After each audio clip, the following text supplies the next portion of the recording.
ಕೇತಿಕಾಪುರಂ ಎಂಬ ಗ್ರಾಮದಲ್ಲಿ ವಿಮಲಾ ಎಂಬ ದೊಡ್ಡ ಹೆಂಗಸು ಇರ್ತಿದ್ಲು. ಅವಳ ಮಗ ರಾಹುಲ್ ಸಿಟಿಲಿ ಓದ್ಕೊಳ್ತಾ ಇದ್ದ. ರಾಹುಲ್ ಓದ್ ಪೂರ್ತಿ ಆದ್ಮೇಲೆ ಅಲ್ಲೇ ಇದ್ದು ಸಂಪಾದಿಸಿ ಅವನ್ ಪ್ರೀತಿಸಿದ್ದ ಪ್ರಣೀತಾನ ಮದ್ವೆ ಮಾಡ್ಕೊಂಡು ಒಟ್ಟಿಗೆ ಜೀವನ ಸಾಗಿಸ್ತಿದ್ರು. ಅಮ್ಮನೂ ಆತನ ಹತ್ರ ಬಂದು ಇರೋಕೆ ಹೇಳ್ದಾಗ ವಿಮಲಾ ಅವಳ ಮಗನ ಹತ್ರ ಬಂದು ಇರ್ತಾಳೆ. ವಿಮಲಾಗೆ ಪ್ರಣೀತಾ ಅಂದ್ರೆ ಏನು ಹಿಡಿಸ್ತಿರ್ಲಿಲ್ಲ. ಯಾವಾಗ್ಲೂ ಪ್ರಣೀತಾ ಮಾಡೋ ತಪ್ಪುಗಳನ್ನ ಎತ್ತು ತೋರಿಸ್ತಾ ಇದ್ಲು. ಒಂದಿನ ಪ್ರಣೀತಾ ಅಡಿಗೆ ಮಾಡಿ ಹೊರಗಡೆ ಬರ್ತಾಳೆ. ಆಗ್ಲೇ ವಿಮಲಾ ಮೆಲ್ಲಗೆ ಹೋಗಿ ಆ ಅಡಿಗೆಯಲ್ಲಿ ಜಾಸ್ತಿ ಖಾರ ಕಲಸಿ ಏನು ಗೊತ್ತಿಲ್ಲದಂತೆ ಅವಳ ರೂಮ್ಗೆ ಹೊರಟೋಗ್ತಾಳೆ.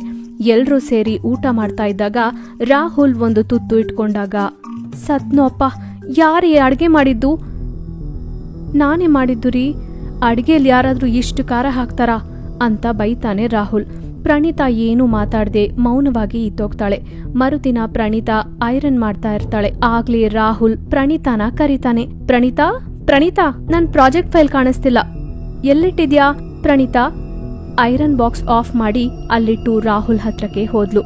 ಆಗ್ಲೇ Vimala iron box switch on ಮಾಡ್ತಿದ್ದಾಗ ಪ್ರಣೀತಾ ನೋಡಿದ್ಲು. ಅರೆ ಅತ್ತೆ, ಇದೆಲ್ಲ ನಿನ್ ಕೆಲ್ಸನಾ? ಈಗ ನೋಡು ಏನ್ ಮಾಡ್ತೀನೋ ಅಂತ ಆ ಐರನ್ ಬಾಕ್ಸ್ ಹತ್ರ ಹೋಗಿ ವಿಮಲಾ ಸೀರೆನ ಇಟ್ಟು ಅದ್ರ ಮೇಲೆ ಐರನ್ ಬಾಕ್ಸ್ ಇಟ್ಟು ಹೊರಟೋಗ್ತಾಳೆ. ಆ ಸೀರೆ ಸುಟ್ಟು ಹೋಗಿ ವಾಸನೆ ಬರ್ತಾ ಇರುತ್ತೆ. ನನ್ ಮಗ ಇಷ್ಟವಾದ ಶರ್ಟು ಸುಟ್ಟು ಹಾಕಿದ್ದಕ್ಕೆ ಈ ದಿನ ನಿನಗಿರುತ್ತೆ ನೋಡು ಅಂತ ಮೆಲ್ಲಗೆ ಆ ಐರನ್ ಬಾಕ್ಸ್ ಹತ್ರಕ್ಕೆ ಹೋಗಿ ನೋಡೋಷ್ಟ್ರಲ್ಲಿ ಅವಳ ಸೀರೆ ಸುಟ್ಟು ಹೋಗ್ತಾ ಇರುತ್ತೆ.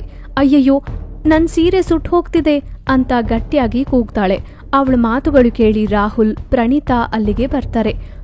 ನೋಡುದ್ಯೇನೋ ರಾಹುಲ್, ನಿನ್ ಹೆಂಡ್ತಿ ನನ್ ಸೀರೆನ ಹೇಗ್ ಸುಟ್ಟು ಹಾಕಿದಾಳೋ?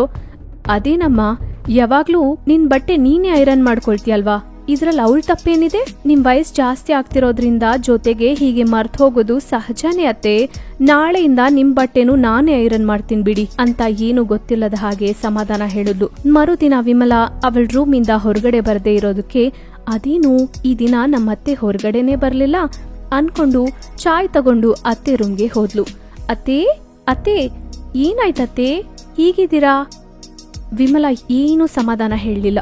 ಅಯ್ಯೋ, ಮೈಯೆಲ್ಲ ಸುಟ್ಟು ಹೋಗ್ತಿದೆ, ಮೊದಲು ಈ ಚಾಯ್ ಕುಡೀರಿ ಅತ್ತೆ, ನಾನು ಡಾಕ್ಟರ್ನ ಕರೆಸ್ತೀನಿ ಅಂತ ಡಾಕ್ಟರ್ಗೆ ಕಾಲ್ ಮಾಡ್ತಾಳೆ. ಡಾಕ್ಟರ್ ಬಂದು ವಿಮಲಾನ ಟೆಸ್ಟ್ ಮಾಡಿ ಒಂದು ಇಂಜೆಕ್ಷನ್ ಕೊಡ್ತಾನೆ.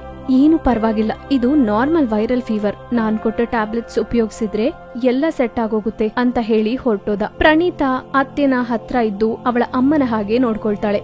ಅಮ್ಮ ಪ್ರಣೀತಾ, ನನ್ನ ಕ್ಷಮಿಸು, ನಿನ್ನ ತುಂಬಾ ಕಷ್ಟಪಡಿಸ್ದೆ, ಆದ್ರೆ ನೀನ್ ಮಾತ್ರ ನನ್ನ ಹೆತ್ತ ತಾಯಿಯ ಹಾಗೆ ನೋಡ್ಕೊಂಡೆ. ನಿನ್ ಒಳ್ಳೆ ಮನಸ್ಸನ್ನ ತಿಳ್ಕೊಳಕ್ಕಾಗ್ಲಿಲ್ಲ. ಅತ್ತೆ, ನೀವು ದೂರದವ್ರಾ?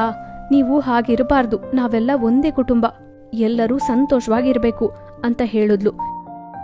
ಇನ್ನ ಆ ದಿನದಿಂದ ವಿಮಲಾ ಪ್ರಣೀತಾ ಒಳ್ಳೆ ಫ್ರೆಂಡ್ಸ್ ಆಗಿ ಸೇರಿ ಆನಂದವಾಗಿ ಇರ್ತಾರೆ.